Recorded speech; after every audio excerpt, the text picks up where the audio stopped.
Hello friends, నేను రాజీవ్ గారు. ఈ దేశం మనకేమిచ్చిందని కాదు, ఈ దేశానికి మనమేమిచ్చామనే ఒక ఆలోచనతో వెనకబాటుతనానికి కేర్ ఆఫ్ అడ్రస్గా ఉన్న శ్రీకాకుళం జిల్లాలోని ఒక మారుమూల గ్రామం నుంచి దేశ విదేశాల్లో వ్యాపారాల దాకా నిరుపేద కుటుంబంలో పుట్టి చదువుకోవడానికి దాదాపు 10 కిలోమీటర్లు నడవాల్సిన పరిస్థితి. ఇంటర్మీడియట్ వరకు ఇంగ్లీష్ అంటే తెలియదు.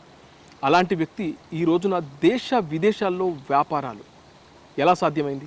ప్రత్యక్షంగానో పరోక్షంగానో దాదాపు 30,000కు పైచిలుకు ఉద్యోగాలు కల్పించారు. ఉత్తరాంధ్ర వలసలను ఏదో విధంగా ఆపాలనే ఒక మంచి ఉద్దేశంతో ఉత్తరాంధ్ర రైతులకు యువతకు ఒక ఆశాకిరణంగా మారిన ఉత్తరాంధ్ర సూర్యుడు అని పిలువబడే గేదెల శ్రీనుబాబుతో ఇవాళ రాజీవ్ వెర్రం స్ట్రేట్ డ్రైవ్. నమస్తే శ్రీనుబాబు గారు. నమస్తే. ఎలా ఉన్నారు సార్? చాలా బాగున్నాను. ఈ మధ్యకాలంలో మీ పేరు బాగా వినబడుతుంది. ముఖ్యంగా మీరు విశాఖ ఎంపీగా పోటీ చేయబోతున్నారు అనే పెద్ద ఎత్తున ఒక టాక్ అయితే స్ప్రెడ్ అవుతుంది. ఇది కాకుండా మీరు ఉత్తరాంధ్ర వెనుకబాటుతనాన్ని, అలాగే ఈ వలసల్ని ఏదో విధంగా ఆపాలి, దీనికి ఒక పరిష్కారం చూపించాలనే బలమైన ప్రయత్నం చేస్తూ ఉన్నారు. దానికి ముఖ్యంగా మిమ్మల్ని అభినందించి తీరాలి. దానికి ముందు శ్రీకాకుళం జిల్లాలోని ఒక మారుమూల గ్రామం నుంచి ఇవాళ దేశ విదేశాల్లో వ్యాపారాలు ఎలా సాధ్యమైంది? దీని సక్సెస్ సీక్రెట్ ముందు మా వ్యూవర్కి చెప్పండి.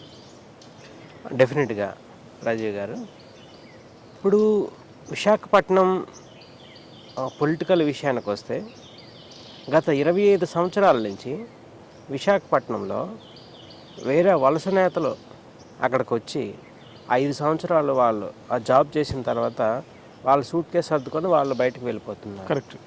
ఈ విధంగా జరగడం వలన విశాఖపట్నంలో గత 25 సంవత్సరాల నుంచి అభివృద్ధి అనేది ఏం జరగలేదు. ఓకే.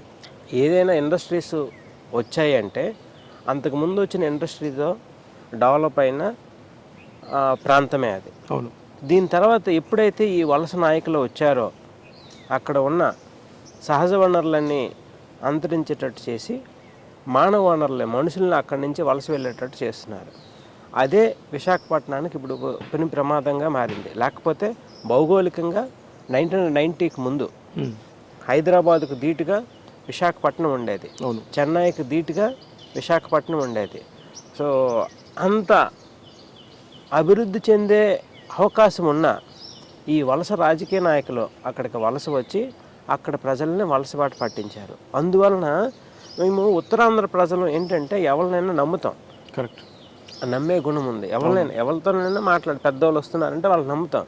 సో నాలాంటి స్వభావమే ఉత్తరాంధ్రలో ఉన్న ప్రతి ఒక్కరికి మేజర్గా ఉండడం వల్ల ఎవరైనా వస్తే ఇక్కడ బాగుపడుస్తారు కదా అనే ఉద్దేశంతో వాళ్ళకి నమ్మి వాళ్ళకి పదవి అప్పచెప్పిన తర్వాత వాళ్ళు 5 సంవత్సరాలు అయిపోయిన తర్వాత వాళ్ళు వెళ్ళిపోతారు. అలాగే మీరు అప్పుడు వచ్చిన నేదురుమల్లి జనార్దన్ రెడ్డి, సుబ్బిరామిరెడ్డి, అలాగే పురంధరేశ్వరి గారు, అలాగే ఈ రీసెంట్గా వచ్చిన ఎంవివి కానీ ఎంవిఎస్ మూర్తి కానీ వీళ్ళంతా అక్కడి నుంచి వలస వచ్చి అక్కడ ఉన్న వనరులు తోసుకొని అక్కడి నుంచి బయటకు వెళ్ళిపోయిన వాళ్ళే. సో దీన్ని కొంతవరకైనా మనం పరిరక్షించాలి. ఒక ఉత్తరాంధ్ర వ్యక్తిగా ఒక ఉత్తరాంధ్ర ప్రాంతాన్ని డెవలప్ చేసే ఉద్దేశంతో గత 6-7 సంవత్సరాల నుంచి నేను గ్రౌండ్ వర్క్ చేస్తున్నాను. యాక్చువల్గా నాకు దీని మీద అంత అవగాహన లేదు, కానీ 6-7 సంవత్సరాల నుంచి ఎప్పుడైతే గ్రౌండ్ వర్క్ చేశానో విశాఖపట్నానికి జరిగిన అన్యాయం గురించి చెప్పవలసిన బాధ్యత ఒక పౌరునిగా, ఉత్తరాంధ్ర పౌరునిగా నాకు చాలా అవసరం. ఎందుకంటే జనసేన ఉత్తరాంధ్ర ఇన్ఛార్జిగా చేశాను. నేను ఉత్తరాంధ్ర ఇన్ఛార్జ్ చేసినప్పుడు ఇంత అన్యాయం జరిగిందా?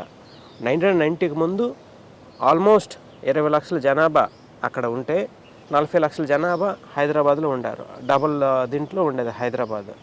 అలాగే ఇండస్ట్రీ పరంగా వైజాగే ఎక్కువ ఉండేది. ఇక్కడ అప్పుడు అంత ఇండస్ట్రీ లేదు, ఐటీ అనేది ఇక్కడ లేదు. సో ఇండస్ట్రీల పరంగా ఎక్కువ ప్రాముఖ్యత విశాఖపట్నంకే ఉండేది. విశాఖపట్నం కాస్ట్ ఆఫ్ లివింగ్ చాలా ఎక్కువ ఉండేది. ఎక్కడి నుంచో వచ్చిన వాళ్ళంతా విశాఖపట్నంలో ఉండేవారు. ఇంకొకటి, విశాఖపట్నంలో ఉన్న ఇండస్ట్రీస్ అన్నీ మల్టీనేషనల్ గవర్నమెంట్ ఆర్గనైజేషన్స్ అవ్వడం వల్ల అక్కడ ఉన్న ఉద్యోగస్తులందరూ వేరే ప్రాంతాల నుంచి వచ్చి అక్కడ సెటిల్ అయిన వాళ్ళే. కానీ ఉత్తరాంధ్ర ప్రాంతం వాళ్ళకి, ఉత్తరాంధ్రలో చదువుకున్న వాళ్ళకి, ఉత్తరాంధ్రలో ఉన్న రైతులకు సంబంధించిన అలాంటి పరిశ్రమలు ఏవి విశాఖపట్నంలో లేవు. కరెక్ట్. సో ఈ ఉత్తరాంధ్ర వాళ్ళకి ఉపాధినిచ్చే పరిశ్రమలు అక్కడికి నెలకొల్పవలసిన అవసరం ఉంది. ఏదైనా స్టీల్ ప్లాంట్ ఉంది, స్టీల్ ప్లాంట్లో 80% ఉద్యోగులు వేరే దగ్గర నుంచి వచ్చిన వాళ్ళే. అలాగే షిప్ యార్డ్ ఉంది. ఏది తీసుకున్నా మీరు గవర్నమెంట్ ఇన్స్టిట్యూషన్ ఏది తీసుకున్నా సరే బయట నుంచి వచ్చిన వాళ్ళే. కానీ ఉత్తరాంధ్ర వాళ్ళకి మాత్రం ఆ అభివృద్ధి ఫలాలు దొరకడం లేదు. ఉత్తరాంధ్ర నుంచి గత 15 నుంచి 20 సంవత్సరాల్లో 30 లక్షల మంది వలస వెళ్ళిపోయారు. మీరు ఈ దేశంలో ఎక్కడ చూసినా హైదరాబాద్లో చూడండి, లేదనుకుంటే చెన్నైలో చూడండి, బెంగళూరులో చూడండి, ముంబైలో చూడండి, అక్కడ ఆంధ్ర భవన్లో పనిచేసేవాడు కూడా ఉత్తరాంధ్ర వాడే ఉంటాడు.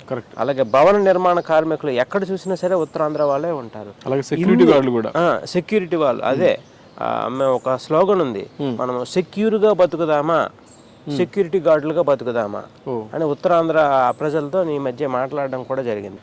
కరెక్ట్. మీరు ఇప్పుడు పాలిటిక్స్ గురించి, జనసేన గురించి మాట్లాడుతున్నారు కాబట్టి మీ గురించి నేను ఈ మధ్యకాలంలో నేను బాగా విన్నాను. దానికి సంబంధించిన ఒక 2 వీడియోలు కూడా చేయడం జరిగింది. ఇట్లా గేదెల శ్రీనుబాబు అనే వ్యక్తి చాలా బలంగా ఉత్తరాంధ్రలో ప్రభావం చూపిస్తున్నాడు అని చేయడం జరిగింది. అయితే నేను చేసిన వీడియో కింద కొన్ని కామెంట్లు వచ్చాయి. ముఖ్యంగా మీరు ఆ రోజున జనసేన పార్టీ అధినేత మీకు బీఫామ్ ఇచ్చిన తర్వాత కూడా మీరు ఎలా ఎగ్జిట్ అయ్యారు, ఏంటి అసలు దాని వెనకాల ఏం జరిగింది? ఎందుకంటే దాని కింద నేను చేసిన వీడియో కింద చాలా కామెంట్లు వచ్చాయి. ఇతన్ని నమ్ముకుంటే మళ్ళీ ఏదో రోజున హ్యాండ్ ఇస్తాడనే కామెంట్లు వచ్చాయి. దీనికి నిజంగా మీరు సమాధానం చెప్పాలి. అంటే బయట ఉన్న వాళ్ళకి తెలిసింది చాలా తక్కువ. ఓకే, యాజ్ ఏ ఆయన అధినేతగా ఉన్నారు, నేను ఆయన దగ్గర ఆయనతో పాటు పనిచేసే ఒక వ్యక్తిగా ఉన్నాను. ఓకే, సో మా ఇద్దరి మధ్య సంభాషణ అనేది బయట ప్రపంచానికి తెలియవలసిన అవసరం లేదు. మా ఇద్దరి మధ్య ఏం జరిగింది ఆయన కంప్లీట్గా చెప్పను. కానీ నేనైతే కంటెస్ట్ చేస్తే బాగుండదేమో అని అంటే కళ్యాణ్ గారికి మెసేజ్ చేస్తే ఆయన నాతో డైరెక్ట్గా కమ్యూనికేషన్లో ఉండేవారు. సో చేస్తే ఇంకొకసారి ఆలోచించు, కంటెస్ట్ చేస్తే మంచిదా లేదా, నేను డెసిషన్ ప్రకారం చేస్తుంటే నేను కంటెస్ట్ ఓకే ఇది కన్వీనియంట్ కాకపోతే వద్దులే, మళ్ళీ తర్వాత వేరేనా చూద్దామని చెప్పేసి ఆయన చెప్పేశారు. సో మరి ఇంకా కంటెస్ట్ చేయము అని అనుకున్నాం అనమాట. దానికన్నా ముందు మా పేర్లు అనౌన్స్ చేసినప్పటికీ ఎలయన్స్లో పార్ట్గా మా పేర్లు అనౌన్స్ చేశారు. మీకు గుర్తుందో లేదో? ఓకే, అప్పుడు సిపిఐ, సిపిఎం, టీడీపీ కూడా ఎలయన్స్లో ఉంది అనే మా పేర్లు అప్పుడు అనౌన్స్ చేశారు ముందు. ఓకే, ఒక 2 ఎంపీలే అనౌన్స్ చేశారు. ఓకే, అలాగే 18 ఎమ్మెల్యేలు అనౌన్స్ చేశారు. అలాగే మొత్తం మాకు ఒక 30 సీట్లు టీడీపీ ఇస్తుంది. ఆ 30 సీట్లు ఒక 3 ఎంపీలు ఇస్తున్నారని చెప్పేసి అలయన్స్లో ఉందని చెప్పేసి జనసేనలో ఉన్న నాయకులు అందరం అలయన్స్ కిందే మా పేర్లు అనౌన్స్ చేశారని చెప్పేసి ముందుకు వెళ్ళాం. కానీ అక్కడికి కొంత టైం అయిన తర్వాత ఒక 1 డే అయిన తర్వాత మాకేం వచ్చిందంటే అలయన్స్ లేదు. కొంతమంది 1-2 మీడియా ప్రతినిధులు టీడీపీ వాళ్ళ దగ్గరికి వెళ్ళి అలయన్స్ లేకుండా చేశారు అనే ఇన్ఫర్మేషన్ మాకు వచ్చింది. అది మేము కళ్యాణ్ గారి దగ్గరికి వెళ్తే ఆయన కూడా కరెక్ట్గా కన్వే చేయలేకపోయారు. సో దాంతోపాటు ఏమైపోయిందంటే విశాఖపట్నం వెస్టును అలాగే ఎస్కోట ఈ 2 నియోజకవర్గాలు సిపిఐ, సిపిఎంకి ఇచ్చేశారు. మిగిలిన నియోజకవర్గాలు ఏమున్నాయి? 5 నియోజకవర్గాలు. మిగిలిన ఈస్ట్, వెస్ట్, నార్త్, సౌత్, అలాగే భీమిలి, గాజువాక. ఇందులో వెస్ట్ వెళ్ళిపోయింది. సో ఇంక మిగిలినవి 5 నియోజకవర్గాలు ఉంటాయి. 5 నియోజకవర్గాలు భీమిలి, గాజువాక, అలాగే నార్త్, సౌత్, ఈస్ట్. ఈ 5 నియోజకవర్గాలతో 100% వాళ్ళతో మనం పోటీ పడాలి. ఎందుకంటే సిపిఐ, సిపిఎంకి ఎప్పుడు 2000 ఓట్ల కన్నా ఎక్కువ రావు. కానీ ఏదో వాళ్ళకి ఇవ్వాలి కదా అని ఇచ్చేసారు. కానీ 70%తో 100%తో పోటీ పడాలంటే ఇది సాధ్యమయ్యే పని కాదు అని చెప్పేసి నేను కళ్యాణ్ గారికి మెసేజ్ పెట్టాను. అప్పుడు మరి ఇంకా ఆయన వద్దులే అనేసారు. సో దాని తర్వాత నేను మా అంకుల్ ఆ టైంకి వైఎస్ఆర్సీపీలో ఉన్నారు కాబట్టి మాట్లాడడానికని అక్కడికి తీసుకువెళ్ళారు. సో మాట్లాడిన తర్వాత ఏదో ఒకటి అనుకున్నాం కానీ బట్ అక్కడ జరిగిన స్కినారియో వేరు.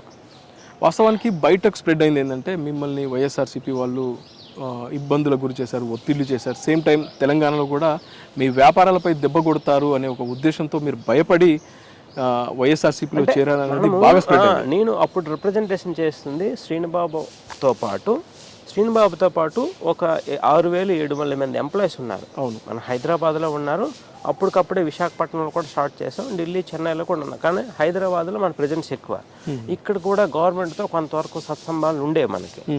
సో వీళ్ళ గైడెన్స్ కూడా కొంతవరకు మనకి కొంచెం ఆ వేలో తీసుకెళ్ళింది అనమాట మనకి. లేదనుకుంటే మనము నేను ఏంటంటే నేను అందరినీ కనుక్కొని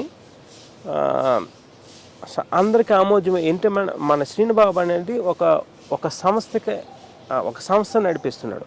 కొన్ని వేల కుటుంబాలు ఆ సంస్థ మీద ఆధారపడి ఉన్నాయి. శ్రీనుబాబు ఒక్కడే డెసిషన్ తీసుకుంటే ఆ సంస్థకు వచ్చే ఇబ్బందులు చాలా ఎక్కువ ఉంటాయి. అందుకోసమే జాగ్రత్తగా ప్లాన్ చేసుకొని ఓకే ఈసారికి మనం కంటెస్ట్ చేయకపోతే మంచిది అనే దృక్పథంతో మిగిలిన వాళ్ళు ఇక్కడ గవర్నమెంట్ వాళ్ళు కూడా కొంతవరకు ఆ టైంలో ఉన్న గవర్నమెంట్ కూడా చెప్పడం వల్ల అది విరమించుకోవడం జరిగింది. ఇప్పుడు మీరు కళ్యాణ్ గారితో ఇంకా టచ్లో ఉన్నారు? డెఫినెట్గా. అంటే ఆ ఇన్సిడెంట్ తర్వాత కూడా కళ్యాణ్ గారిని ఒక 2-3 సార్లు కలిశాను. కళ్యాణ్ గారిని నేను ఎప్పుడు కలిసినా మేము కనీసం ఒక 3-4 గంటలు మాట్లాడుకుంటాం. ఆయనతో నాకు ఉన్న అనుబంధం అలాంటిది. ఆయన మాట్లాడే విధానం, నా మాట్లాడే విధానం ఎప్పుడు మేము అభివృద్ధి కోసము, అలాగే మన రాష్ట్రాన్ని ఏ విధంగా చేస్తే మరి కొంచెం ఉపాధి కల్పించవచ్చు, ఎక్కడి నుంచి వలసలను ఆపవచ్చు అనే విధానంలో ఎక్కువ మాట్లాడుతుంటాం. కాబట్టి నాకు తెలుసు ఆయన ఒక రోజు విలువ more than 2 crores మేము స్పెండ్ చేసామంటే అంత టైం మాకు ఇస్తున్నారంటే ఆ వేవ్ లెంత్ అనేది మ్యాచ్ అవ్వబట్టే కదా అంత టైం మాట్లాడతాం. సో దాని తర్వాత కూడా నేను 2-3 సార్లు కలిశాను. ఆయనకి తెలుసు, ఆయనకి నాకు నిజాలు తెలుసు కాబట్టి మా మధ్య అయితే ఏమీ లేవు. కానీ ఈ కొంతమంది జన సైనికులకి ఎవరైతే కొంచెం ఆ టైంకి ఏం చేయాలో తెలియక వాళ్ళు కొన్ని కామెంట్స్ చేయడం వల్ల కొంత నెగిటివిటీ వచ్చింది. కానీ ఆ నెగిటివిటీకి ఎక్కడ నేను వెంటనే వీడియో అయితే ఒకటి రిలీజ్ చేశాను ఇది. కానీ అంతగా నేను ఎవరిని ఏమీ మనలేదు. ఎందుకంటే ఇప్పుడు ఒక కుటుంబంలో కూడా ఎవరైనా ఇద్దరి మధ్య జరుగుతున్నప్పుడు, అమ్మ నాన్న మధ్య ఏదైనా జరుగుతున్నప్పుడు పిల్లలకి అది తెలియదు అని ప్రతిదీ పిల్లలకి చెప్పాల్సిన అవసరం లేదు. కానీ పిల్లల్లో ఏదైనా ప్రాబ్లం వచ్చింది అనుకోండి, వాళ్ళు ఏదో అన్నారనుకోండి, దానికి వెంటనే రియాక్ట్ అయిపోతే మళ్ళీ మనం పెద్దతనాన్ని మనం కొంత కోల్పోయినట్టే. అందుకోసమే నేను ఎంత రియాక్ట్ కాలేదు. కానీ వాళ్ళు కూడా తర్వాత రియలైజ్ అయ్యారు ఏం జరిగింది అన్నది. మళ్ళీ జనసేన పార్టీ నుంచి పోటీ చేసే అవకాశాలు ఏమైనా ఉన్నాయా? అవకాశం ఉంటుందేమో అనుకుంటున్నాను నేను. అది అధినేతతో మాట్లాడారా పవన్ కళ్యాణ్ గారితో? ఈ మధ్య అయితే మాట్లాడలేదు దీని గురించి. ఈ మధ్య ఒకవేళ అవకాశం ఉంటే కలిసి మాట్లాడతాను నేను. ఇంకొకటి, బీజేపీ అధిష్టానంతో కూడా టచ్లోకి వెళ్ళినట్టుగా బయట చాలా పెద్ద ఎత్తున వినబడుతుంది. బీజేపీ అంటే మాకు యాజ్ ఏ బిజినెస్, నేను G20 కాన్ఫరెన్సెస్ భారతదేశంలో ఇండియా మొత్తము భారతదేశంలో గవర్నమెంట్ చేస్తే బయట G20 కాన్ఫరెన్సెస్ అన్నీ మేమే చేసాం. సో భారతదేశంలో ఉన్న అవకాశాలు ఏంటి, బిజినెస్ ఆపర్చునిటీస్ ఏంటి, ఇక్కడ ఏ రంగాల్లో మనం చేయొచ్చు, దాని గురించి ప్రపంచ వేదికల మొత్తం మీద G20 కంట్రీస్ అన్నిటిలో మేము కాన్ఫరెన్స్ చేసాం. అలాగే మన విశాఖపట్నం కూడా global tech G20 global tech summit అని చేసాం. G20 pharma summit series, G20 health summit series, G20 tech summit series. ఈ కాన్ఫరెన్స్లు చేసేటప్పుడు మనం గవర్నమెంట్ ఆఫ్ ఇండియాతో వాళ్ళతో పాటు కలిసి నడవాలి. అందువలన అది మేము గవర్నమెంట్తో నడిచాము. గవర్నమెంట్తో కొంతవరకు సత్సంబాలు ఉన్నాయి. దాంతోపాటు నేను మేక్ ఇన్ ఇండియా బుక్ రాశాను. Okay. Make in India book ఇదే మనం కూర్చున్న దగ్గర అమిత్ షా గారు వచ్చి ఇక్కడ ఓపెన్ చేశారు అప్పుడు. సో ఆ మేక్ ఇన్ ఇండియా బుక్ ఆవశ్యకత ఏంటంటే భారతదేశంలో టెక్నికల్ ఎడ్యుకేషన్ అనేది, అలాగే హెల్త్ కేర్ ఇన్ఫర్మేషన్ కూడా అంతా ఇంగ్లీష్లో ఉంది. దీన్ని లోకల్ లాంగ్వేజ్లో ఎస్టాబ్లిష్ చేసుకొని మార్చుకుంటే ప్రతి ఒక్కరికి, ప్రతి భారతీయుడికి వాళ్ళ యొక్క మాతృభాషలో టెక్స్ట్ రూపంలో, ఆడియో రూపంలో, వీడియో రూపంలో హెల్త్ కేర్ ఇన్ఫర్మేషన్, ఆరోగ్య సంబంధ సమాచారము, వ్యవసాయ సంబంధ సమాచారము, శాస్త్రీయ సంబంధ సమాచారము వాళ్ళకి ఫ్రీగా ఇవ్వచ్చు అనే ఉద్దేశంతో ఆ మేక్ ఇన్ ఇండియా బుక్ రాశాను అప్పుడు 2018-2019 ఆ టైంలో. సో అది ఓపెన్ చేసి ఆయనే ఓపెన్ చేశారు. సో అప్పటి నుంచి ఆ యాక్టివిటీస్ జరుగుతూ ఉన్నాయి. కాబట్టి గవర్నమెంట్ ఆఫ్ ఇండియాతో ఏదో ఒక రిలేషన్ మేము మెయింటైన్ చేస్తూనే ఉంటాము. So it is not a political relation కాకుండా ఇట్ ఈస్ ఓకే భారతదేశానికి ఈ పర్టికులర్ సంస్థ అవసరం, ఈ పర్టికులర్ వ్యక్తి అవసరం అనేది ఎంతో. సో ఆ డిస్కషన్లో ఎక్కడైనా పొలిటికల్ కూడా వస్తే దాని గురించి కూడా డిస్కస్ చేయడం జరిగింది. అంటే ఇప్పుడు మీరు బీజేపీ నుంచి జనసేన లేదా తెలుగుదేశం ఈ 3 పార్టీలు ఏది ఎంచుకుంటున్నారు? అది వాళ్ళు డిసైడ్ చేయాలి మనకి. లేదు, నాకు అంటే నేను సేకరించిన సమాచారం ప్రకారం అయితే మీరు జనసేన తెలుగుదేశం బీజేపీ అలయన్స్లో ఉంది కాబట్టి మీరు మళ్ళీ రంగంలో దిగబోతున్నారు అనేది ఉత్తరాంధ్రలో బాగా వినబడుతుంది. అంటే ఇప్పుడు జనసేన బీజేపీ టీడీపీ అలయన్స్లో ఉంది అనేది ఇంకా కన్ఫర్మేషన్ కూడా రాలేదు నాకు తెలిసి. అది ఎంతవరకు లేదు, జనసేన తెలుగుదేశం పార్టీ ఆల్రెడీ వాళ్ళు టీడీపీ అలయన్స్ ఉంది క్లియర్గా, కానీ ఏం చేస్తారనేది ఇంకా క్లారిటీ రాలేదు.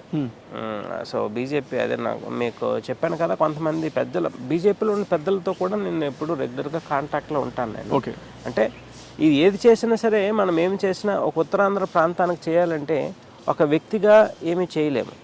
ఒక పార్టీతో పాటు వస్తేనే మనకు ఒక శక్తి వస్తుంది. ఆ శక్తితో పాటు పార్టీతో పాటు ముఖ్యంగా నేషనల్ పార్టీతో పాటు కొంచెం సపోర్ట్ తీసుకుంటేనే మన ప్రాంతానికి మన పీపుల్కి ఏదైనా చేయొచ్చు అనే ఉద్దేశంతో నేను ఎప్పుడు నేషనల్ పార్టీతోనే ఎక్కువ అలైన్ అయి ఉంటాను.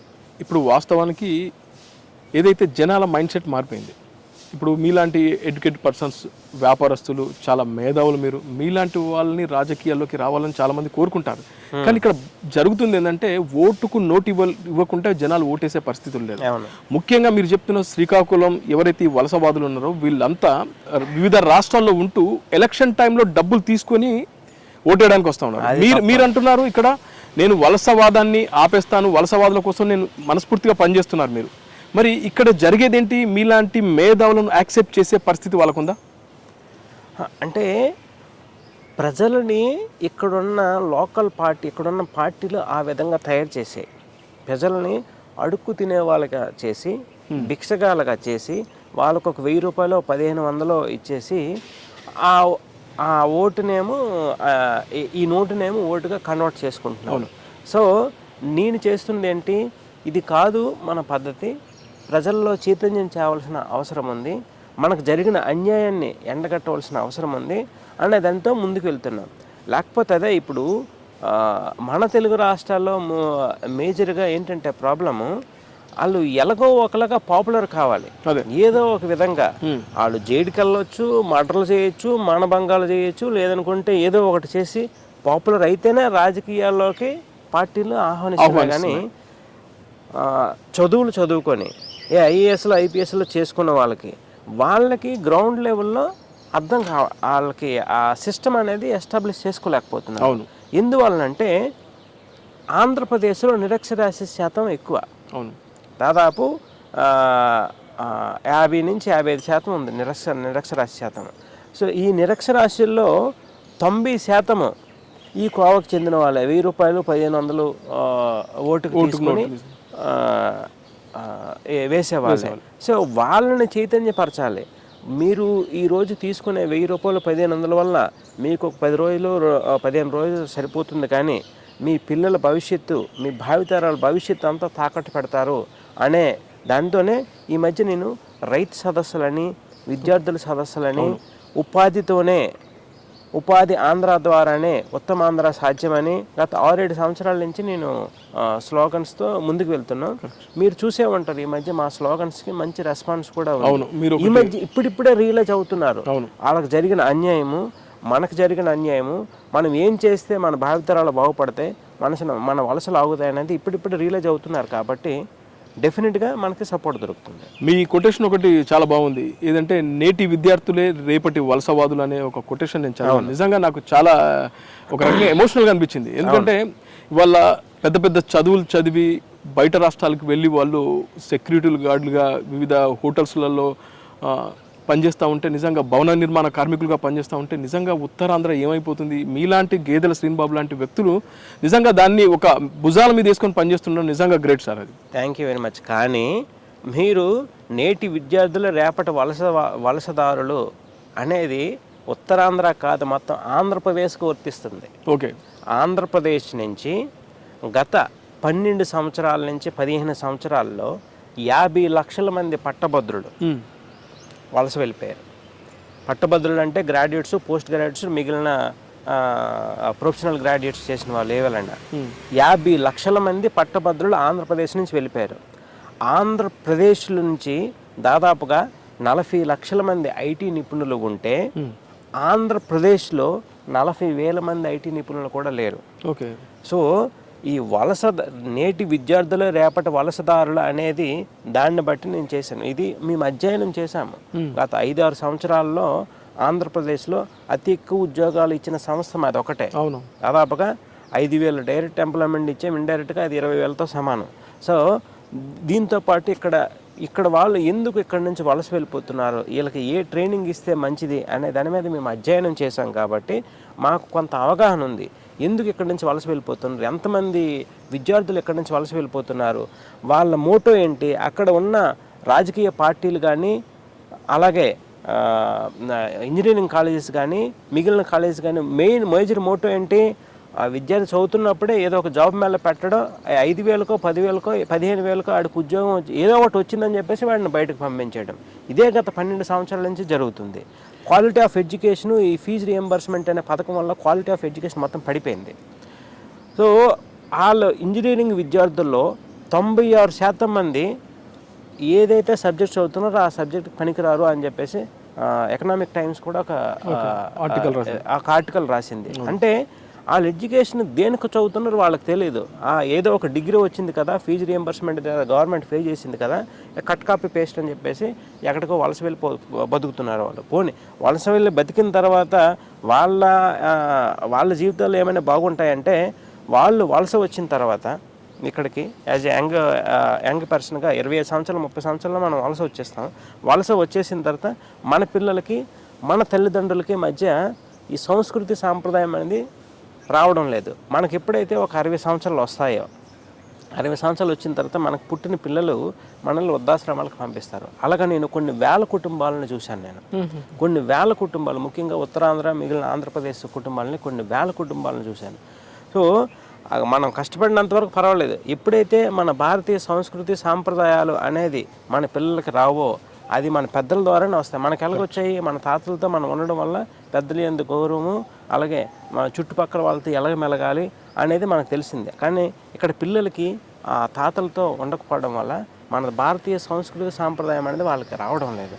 ఎప్పుడైతే వాళ్ళకి రాదో వీళ్ళకు పుట్టిన పిల్లలేమో వీళ్ళని వృద్ధాశ్రమాలకు పంపిస్తున్నారు. అందుకోసమనే ఇది చాలా, దీనికోసమనే ప్రైమ్ మినిస్టర్ గారికి కూడా ఒక రోజు చెప్పడం జరిగింది.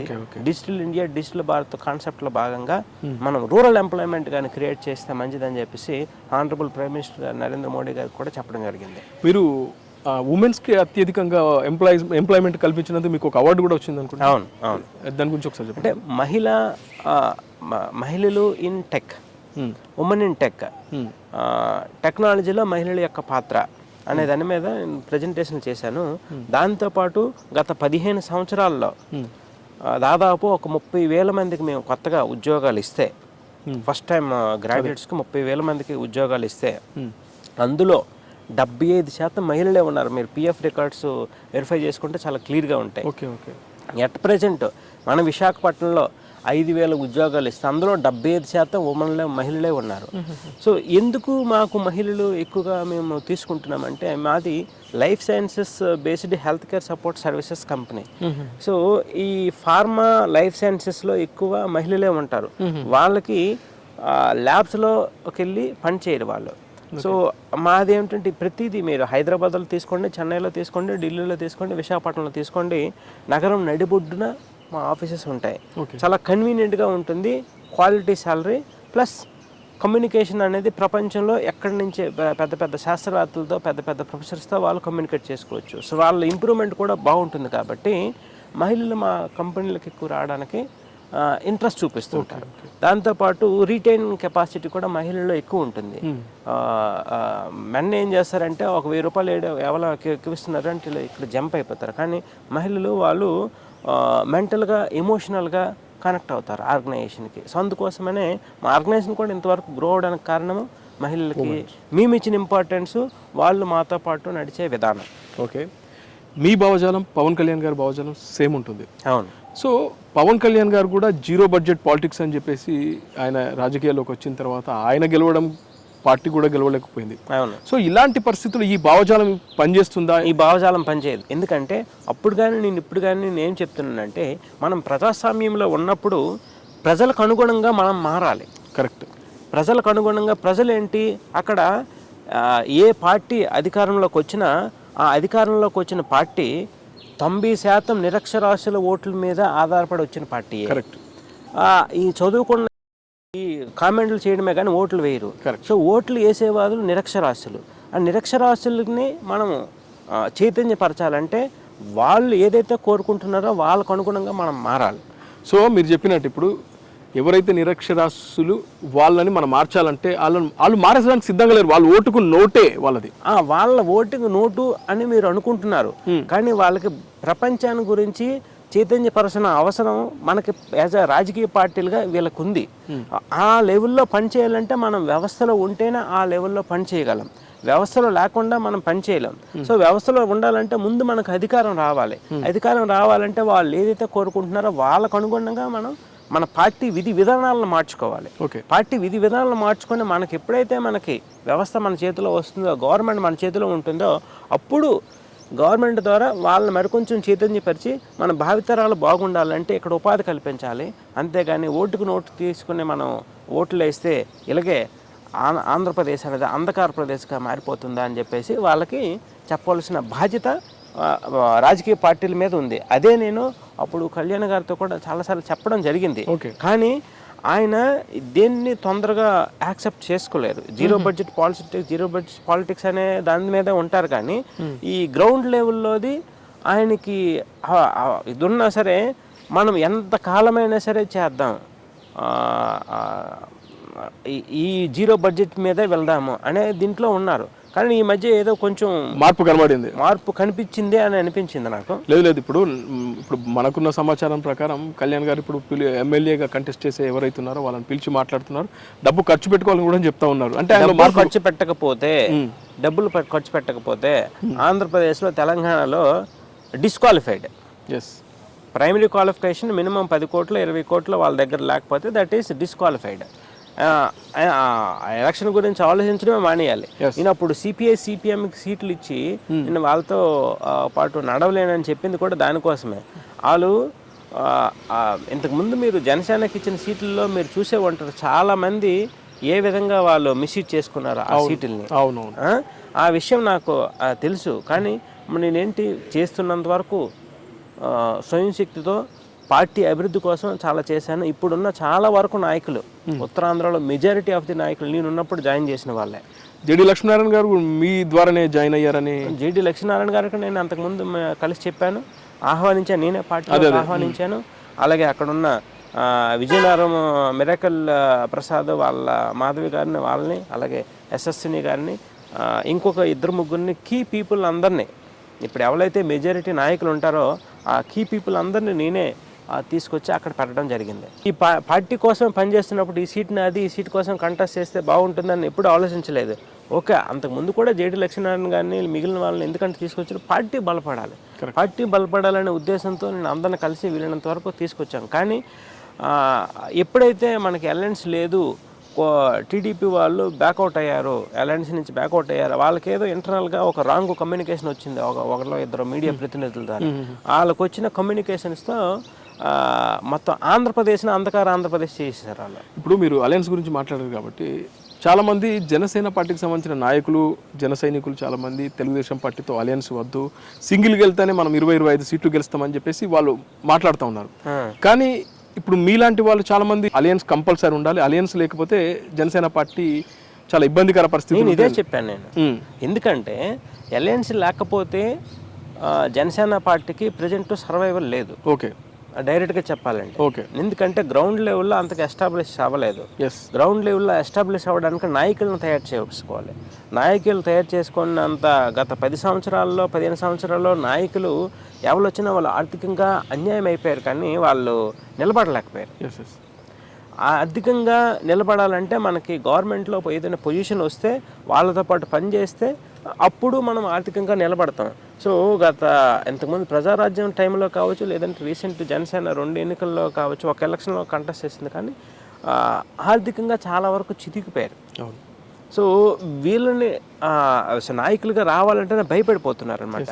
అన్లెస్ అదర్వైజ్ అలయన్స్ లేదు అని చెప్పండి, మరుసటి రోజే మొత్తం అసలు ఇంతకుముందు అలాగే 5 లక్షలకి 10 లక్షలకి ఇది చేసే ఇది ఉంటుందన్నమాట. అందుకోసమని మనం 40 సీట్లు 45 సీట్లు తీసుకొని అలయన్స్ వెళ్ళిపోవడం మంచిదని చెప్పేసి నేను తర్వాత మన అధ్యక్షులకి కలిసినప్పుడు చాలాసార్లు చెప్పడం జరిగింది. సో నాకు తెలిసి ఇంతవరకు మేము ఏదైతే డిస్కస్ చేసుకున్నామో దాని ప్రకారమే నడుస్తుంది, ముందుకు వెళ్తుంది అనేది నా యొక్క అభిప్రాయం. పవన్ కళ్యాణ్ గారు ఏదైతే ఆయన సిద్ధాంతాలు అవన్నీ పక్కన పెట్టి ఇప్పుడు రియాలిటీకి వచ్చాడు అనేది మీరు చెప్తున్న విషయం. సో మీరు కూడా ఇవాళ గ్రౌండ్ రూట్లో తిరుగుతున్నారు, గ్రాస్ రూట్లో పనిచేస్తూ ఉన్నారు. మీకు ఎలా అనిపిస్తుంది ఇప్పుడు ఆంధ్రప్రదేశ్ పాలిటిక్స్లో ఇప్పుడు జనసేన పరిస్థితి ఏంటి? మీరు కూడా రేపు కంటెస్ట్ చేస్తే మీరు ఓటుకు నోటు పంచకుండా గెలిచే అవకాశం ఉందా?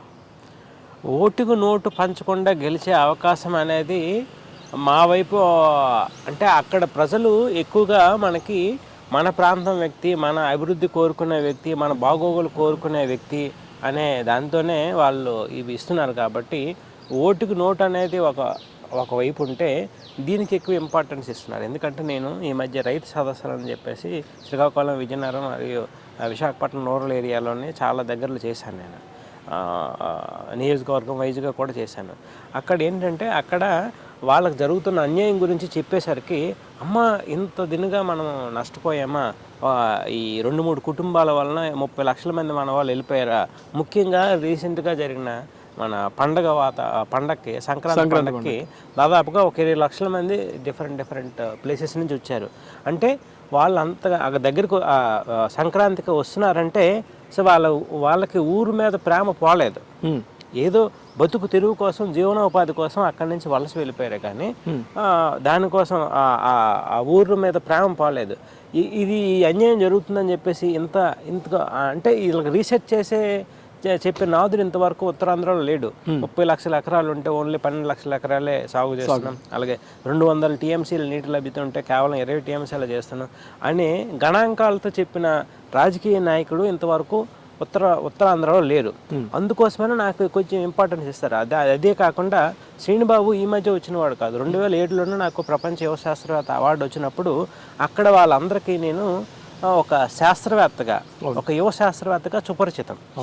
ఓకే, తను అధ్యయనం చేస్తాడు, ఏదో ఒకటి మన ఊరికి చేస్తాడు, మన ప్రాంతానికి చేస్తాడు అనేది వాళ్ళకి ఎప్పటి నుంచో ఉంది. అలాగే రైతు సామాజిక భవనాలు అని చెప్పేసి ఒక 2-3 కట్టించారు. శ్రీకాకుళంలో ఒకటి, విజయనగరంలో ఒకటి కట్టించారు.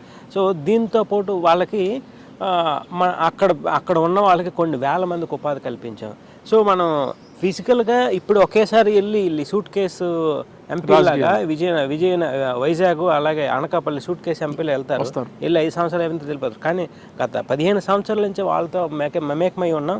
వాళ్ళలో ఒకటిని ఉత్తరాంధ్ర వ్యక్తిని, ఒక బీసీ నేతను కాబట్టి నాకు ఎక్కువ ఇంపార్టెన్స్ ఇస్తారనమాట. ఇది మనీ అనేది వన్ ఆఫ్ ది ఆస్పెక్ట్.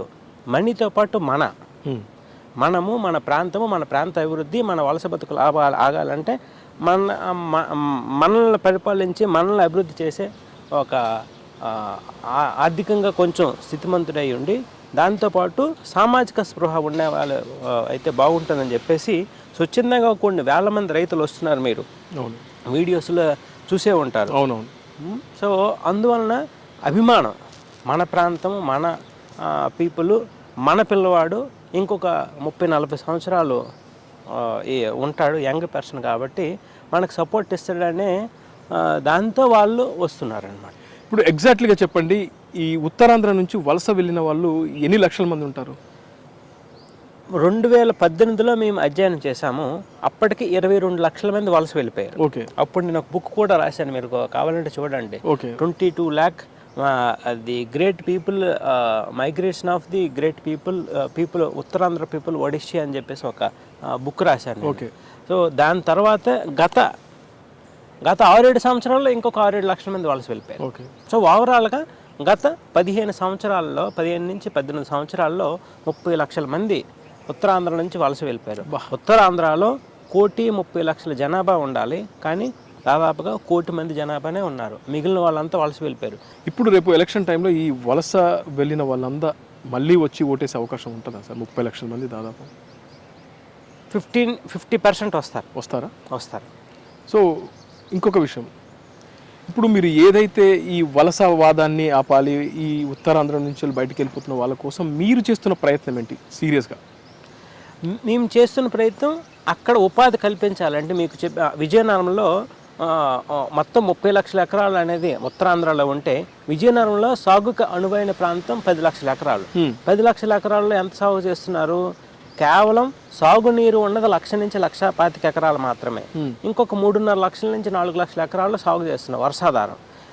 ఈ ఏదైతే భూమి ఉందో సహజంగా వచ్చే భూమిని దాన్ని సాగుని ఒక 8 లక్షల నుంచి 9 లక్షల ఎకరాలకి పెంచి వాళ్ళకి విలువ ఇచ్చే పంటలు, వాణిజ్య పంటలు, మిల్లెట్స్ అలాంటివి, ఆర్గానిక్ ప్రొడక్ట్స్ అలాంటి వాళ్ళతో సాగు చేయించి అక్కడున్న ఇంజనీరింగ్ విద్యార్థులకి అలాగే డిగ్రీ మిగిలిన విద్యార్థులకు కూడా ఆన్లైన్ శిక్షణ ఇచ్చి ఆన్లైన్లో మార్కెటింగ్, డిజిటల్ మార్కెటింగ్ వాళ్ళకి కొంత శిక్షణ ఇచ్చి ఆ ప్రొడక్ట్స్ యొక్క ప్రాముఖ్యతని ప్రపంచానికి చెప్పండి అని చెప్పేసి అక్కడ ఉన్న విద్యార్థులకు కూడా చెప్పి తద్వారా అక్కడ ఉన్న రైతులకి గిట్టుబాటు ధర వచ్చే విధంగా మరియు వాళ్ళ పిల్లలకి ఉపాధి కల్పించే విధంగా. అందుకోసమని నేను చెప్పాను, నేటి విద్యార్థులే రేపటి వలసదారులుగా ఉన్నారు, ఆ నేటి విద్యార్థులు రేపటి పారిశ్రామికవేత్తలుగా మారండి, రైతులు వ్యాపారవేత్తలుగా మారండి, నేటి రైతులే రేపటి వ్యాపారవేత్తలుగా మారండి. గుజరాత్లో ఆ సిస్టమ్ కొంతవరకు ఎస్టాబ్లిష్ చేయడం జరిగింది, మిర్చి రైతులందరూ.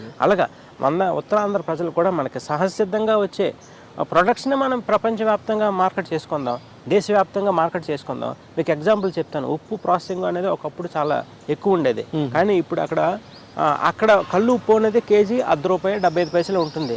అదే ప్రాసెస్ అయిపోయిన తర్వాత వచ్చిన తర్వాత అది ₹25 ఉంటుంది, మనం ఇక్కడ కొంటాం. 25 టైమ్స్. అలాగే మీరు ఏ ప్రొడక్ట్ తీసుకున్నా, ఏ కూరగాయలు తీసుకున్నా, ఏవి తీసుకున్నా సరే అంత లెవెల్లో అక్కడ రైతులకు వచ్చేది లేదు. అలాగే ఇక్కడ వినియోగదారునికి కూడా తగిన ప్రైస్కి రావడం లేదు.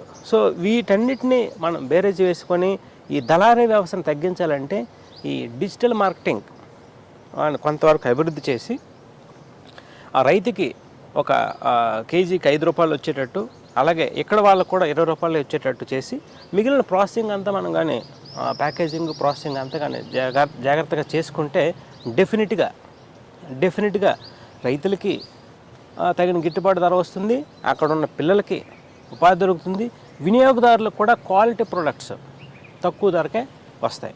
ఇంకోటి, ఇప్పుడు మీరు విజయనగరం మీద ఫోకస్ పెట్టారా, వైజాగ్ మీద? ఎంపీ గారు విజయనగరం, వైజాగ్, శ్రీకాకుళం ఈ మూడింటి మీద నా ఫోకస్ ఎప్పుడు ఉంటుంది. ఉత్తరాంధ్ర అంతా నా ప్రాంతంగానే నేను భావిస్తాను. ఎందుకంటే విజయనగరం అనేది మీరు పోటీ చేసేది ఫైనల్గా మనకంటూ ఒక కాన్స్టిట్యూన్సీ ఉంటుంది. అంటే మనకి పొలిటికల్ పార్టీ వాళ్ళు చూస్ చేసే విధానం ప్రకారం వాళ్ళు ఎక్కడైతే అవకాశం ఇస్తారో దాని ప్రకారం మనం చూస్ చేసుకుంటాం, కానీ మనం చూస్ చేసుకునే విధంగా వాళ్ళు ఎవరు కదా. వాళ్ళు ఎవరు ఇప్పుడు?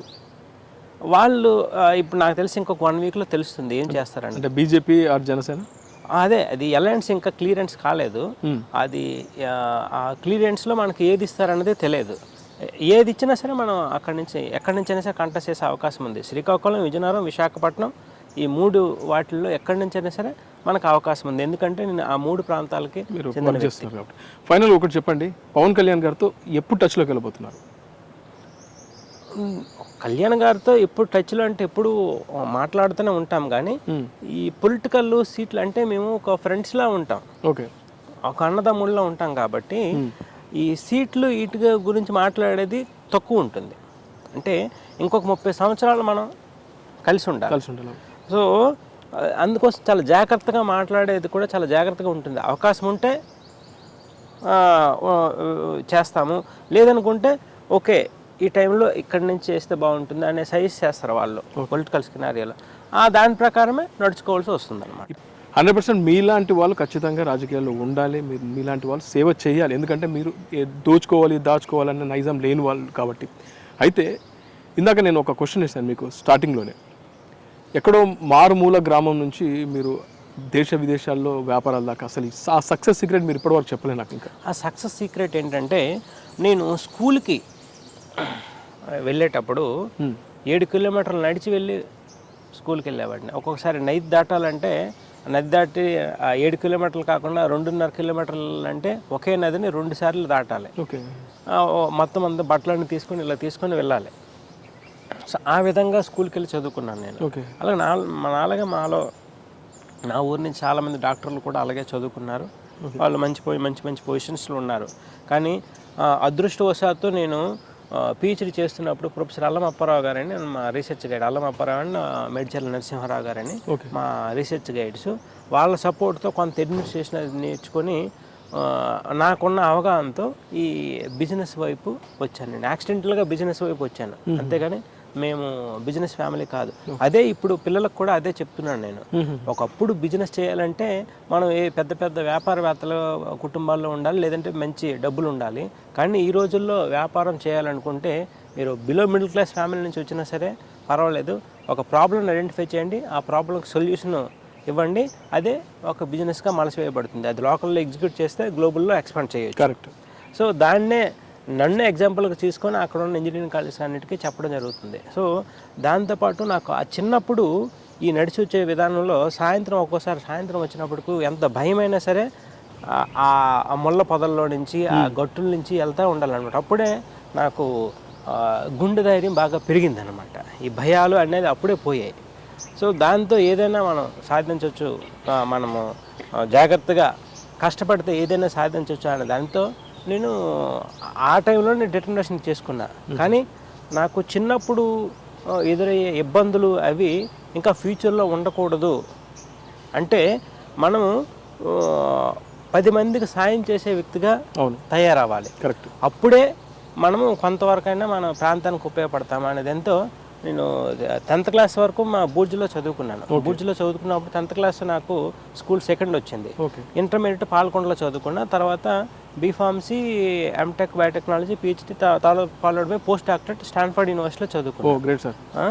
సో ఈ చదువుకునే విధానంలో ఎక్కడ నాకు ఉద్యోగం చేసే అవకాశం లేదు. డైరెక్ట్గా పోస్ట్ డాక్టరేట్ తర్వాత ఈ బిజినెస్లోకి వచ్చేసాను కాబట్టి ఉద్యోగం చేసే అవకాశం లేదు. నాకున్న అవగాహన ప్రకారం ఈ రోజుల్లో వ్యాపారం చేయాలనుకుంటే సింపుల్గా చేయొచ్చు. మంచి ఐడియా ఉంటే దాన్ని గ్లోబల్ బిజినెస్గా తీసుకెళ్ళచ్చు. నన్నే ఎగ్జాంపుల్గా చూడండి. ఒక శాస్త్రవేత్తల నుంచి ఒక బిజినెస్ వేత్తగా తయారయ్యాను. నన్ను ఎగ్జాంపుల్గా తీసుకోండి. నా ప్రాబ్లము లిటరేచర్ అనేది యాక్సెస్లో ఉండేది కాదు. ఆ లిటరేచర్ యాక్సెస్ కోసం ఓపెన్ యాక్సెస్ జర్నల్స్ పెట్టాం. ఓపెన్ యాక్సెస్ జర్నల్స్ పెట్టడం వల్ల పెద్ద పెద్ద కంపెనీలు అయితే కిందకి పడిపోయాయి. కానీ ఈ మొత్తం health care information, agriculture information అంతా ఓపెన్లోకి వచ్చేసింది. అందుకోసమనే విలియం రిచర్డ్ అనే ఆయన నా మీద మొత్తం the global inventions that changed the society and produced the prosperity అని ఒక 20 ఇన్వెన్షన్స్ లాస్ట్ 20-25 ఇయర్స్లో జరిగినవన్నీ ఒక బుక్ రాశారు. అందులో నా పేరు మెన్షన్ చేశారు ఆయన. Open access journals initiated by the open access journal systems initiated by the Gedula Srinibabu has changed the entire medical publishing history. ఎందుకంటే అంతవరకు మెడికల్ పబ్లిషింగ్ అనేది పెద్ద పెద్ద యూనివర్సిటీస్కి మాత్రమే పరిమితం. Medical publishing, medical access, literature అదంతా. ఎప్పుడైతే ఓపెన్ యాక్సెస్ జర్నల్స్ వచ్చాయో scholars and students and professors, everyone, doctors, everyone is getting the literature for free of cost ఓపెన్లో. సో దాంతోపాటు ఇప్పుడు కొత్తగా మేము ఏం చేసాము, మా దగ్గర ఉన్న 2 కోట్ల ఆర్టికల్స్ గత 15 సంవత్సరాల్లో ఎన్ని ఆర్టికల్స్ అయితే పబ్లిష్ చేసామో, ఈ హెల్త్ కేర్ ఇన్ఫర్మేషన్ పబ్లిష్ చేసామో, this information we are translating in to the multiple languages. అదే డిజిటల్ ఇండియా ప్రాజెక్ట్లో భాగంగా మల్టిపుల్ లాంగ్వేజ్లో సింప్లిఫై చేసి, సరళీకరణ చేసి మనం ప్రపంచానికి ఇస్తామన్నమాట. ఆ ప్రాజెక్ట్ కానీ ఇనిషియేట్ అయితే India is going to become the super power in terms of the information, health care information. అదే నా మేక్ ఇన్ ఇండియా బుక్ కూడా మీకు ఫస్ట్లో చెప్పాను. Make in India book concept కూడా అదే. దాని తర్వాతే గవర్నమెంట్ ఆఫ్ ఇండియా కూడా టెక్నికల్ ఎడ్యుకేషన్ని, అలాగే కొంతవరకు హెల్త్ కేర్ ఎడ్యుకేషన్స్ కూడా లోకల్ లాంగ్వేజ్లో స్టార్ట్ చేయడం మొదలెట్టింది. Okay okay. That is one of my initiative. నేను ఇందాక ఇంట్రోలో చెప్పినట్టు దేశం మనకేమిచ్చిందని కాదు, దేశానికి మనమేమిచ్చామని అనే కాన్సెప్ట్తో మీరు వెళ్తున్నందుకు నిజంగా ధన్యవాదాలు sir. Thank you sir. Me political journey కూడా సూపర్ సక్సెస్ అవ్వాలి. మీరు ఏదైతే కోరుకుంటున్న ఆ పార్లమెంటు స్థానం మీకు రావాలి, మీరు గెలవాలి. గెలిచిన తర్వాత మళ్ళీ కలుద్దాం, మళ్ళీ ఇంటర్వ్యూ చేద్దాం sir. Thank you sir. Thank you.